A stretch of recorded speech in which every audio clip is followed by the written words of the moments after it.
hepatitis, hemophilia, human immune virus, HIV, acquired immune deficiency syndrome, AIDS, clotting factor VIII, sometimes called factor Ed incorrectly, and factor AID for some reason. Nazi depopulation, Bayer aspirin, distributed 1980s through 1990s. Cutter Corporation.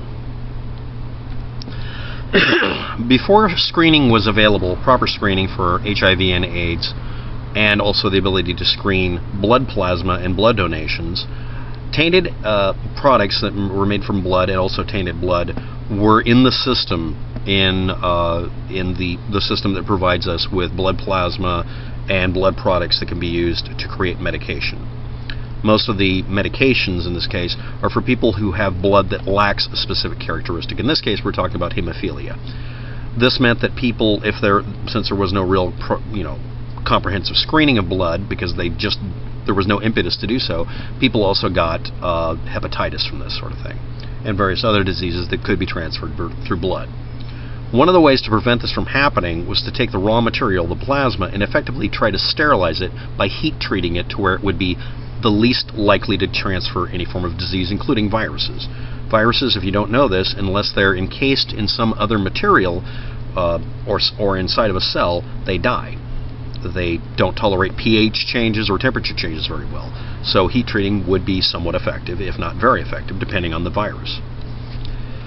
Anyway, in the 1980s, early 1980s, companies had a voluntary agreement with the FDA to withdraw any old medicines or blood products or blood-based medications made from concentrates of large pools of donated plasma that were available before HIV testing and other testings, including against hepatitis, were made available. Basically, they were told, unless you can test what you have to make sure it doesn't have this, you have to throw it out. But it was voluntary. This is what happens when you let a large group of companies have voluntary action. They don't do that. So instead of throwing all of it old stuff away and making heat-treated versions that are safer, months or even years later, the FDA allowed them to get away with selling or get away with shipping out all of the old plasma-based materials that were not heat-treated and were not screened to other countries, usually referred to as being less developed countries. These less developed countries included France and Japan, which means they weren't to less developed countries, but that's something that you could get away with saying, oh, we're just shipping it to poor people because they have nothing better to use.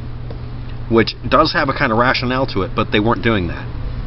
Also, it should be you should also realize that many countries still pulled in blood plasma or whole blood from people who are donating, because that is really important material to work with, but they still didn't have the ability to screen them.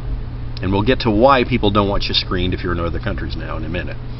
But anyway, Cutter, the corporation underneath Bayer, etc., and several other companies, were accused of or found to be guilty of dumping AIDS-tainted medications and blood products overseas. Harry M. Meyer, Jr., the FDA's regulator of blood products, asked that the issue be quietly solved without alerting Congress, the medical community, and the public. You'll see why in a few minutes. The FDA wanted the matter solved quickly and quietly. Please also realize during the 80s that you were told over and over again by conservatives that AIDS is punishment for God for being gay. It's not a disease, it's a punishment from God. Or more accurately, you're ignorant because you do not understand that God doesn't punish people by making them sick. Diseases simply do actually happen. They're not caused by gods. Not wanting to accept that, people decided to go the other way around and decide that, might makes right, and if you lose a fight or if you lose to a disease, you should. This is sometimes also called blaming the victim or punishing those who are dead. Next.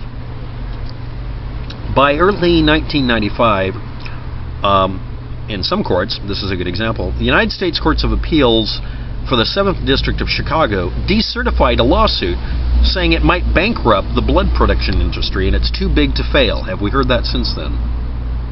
By that point, they were screening everything. Right? Everywhere? Okay, next. Individual lawsuits continued to fail because most states had laws preventing you from having traditional product liability concerning blood products for some blasted reason. Can you say lobbying? Product liability claims, however, were being settled quietly out of court by blood product and clot producing companies all over the place to get rid of the problem, and they were now at that point, early 90s to 1995, getting rid of any potentially tainted stock and trumpeting how sanitary and proper it is to get rid of this stuff when they'd spent almost a decade by that point, maybe, refusing to throw out stuff that could be contaminated. Remember, we have to have positive proof. It doesn't matter that people are dying or something. Pharmaceutical companies began to produce recombinant synthetic products, clotting factor products, and other products, because this caused a boon in the need to produce something that can't be tainted. It had to completely eliminate the human feature because someone noticed, oh, by the way, all of these blood plasma centers are in poor neighborhoods. Yeah. So, yeah, they were buying blood. People are selling their blood to not starve to death.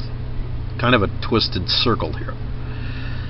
Anyway, now that they were able to synthetically produce these products, which someone is going to claim as transhumanism or the singularity or the gray goo, because they can't have it, you can't have it both ways. You either want everything natural and wholesome, whatever you want to call it, with people still dying, or you get rid of the death rate and then claim everybody's violating the will of God. Again, remember, if you die from something, it's God's will. This is the attitude of these people that I'm dealing with here. In the early 1990s, this was effectively fixed because all products at that point, except in countries that still just collect blood, are now incapable of carrying these diseases. And we have screening procedures in most places to prevent this from happening. So, since they're no longer made from any kind of donated blood or any human products of any kind, there is no risk of any kind of infection transferring, even from Bayer. So what happens, now this is by the 1990s. So what has happened since then? Over and over again, since the last time anybody posted anything on video for YouTube was like 2008, people were still posting that Bayer was selling aspirin or some other product that's tainted with a disease. Why? Okay. Here we go. Remember, if you have a disease, you're supposed to die from it according to God's will. So it's rational for someone to tell you not to use anything to cure or treat hemophilia. Right? That makes perfect sense if you have that attitude. Okay, if you're in a foreign country, you probably already heard this story before, but I'll tell you about it. In every other country on the planet where people are poor and somebody wants to be elected, they accuse the U.S. government of tainting medicine that's supposed to cure you of something with something that causes it, because that makes no sense. But if they scare people, they'll obey whoever scared them, because they have no other access to information. See also a certain satellite that didn't go up in orbit to give people access to the internet so they could double check whether they're being lied to by their politicians. The politician that scares you the most gives you a reason to give them all of the votes. See also Trump versus Hillary. Neither side is trumpeting their ability to fix any of these problems. They're just telling you how bad the other side is. No, none of you are any better than the people in the middle of Africa hearing someone telling you that that guy over there trying to keep you from dying from Ebola. They're telling them that they're trying to cause Ebola. Meanwhile, their leaders are trying to lower the population by getting as many of them dead as possible, by telling them AIDS is a conspiracy.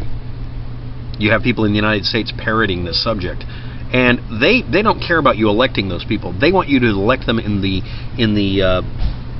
voting booth of YouTube by posting something as bombastically stupid as a couple of days ago or a couple of hours ago, depending on who did it in the last minute or two, a video saying that Bayer aspirin causes AIDS.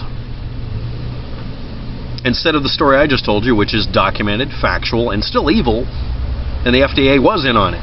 This is the one time someone's actually presented me with an incident where the FDA was complicit in something. Soft complicit, but still very complicit. And the order of the number of people is anywhere from about 2,000 people to 100,000 people worldwide. We'll never know the exact number because AIDS went berserk wildfire in every country due to transmission because people kept getting told that, remember, AIDS is punishment from God. You can't get AIDS if you pray. Pray away the gay, pray away disease, and when you die, that'll just drive people more towards whoever they're voting for, to whatever their savior is. And does anybody wonder why I have an extreme problem with politicians and religious fanatics lying and scaring you and making sure you die? Thanks for watching. Have a good day, and good luck with all that.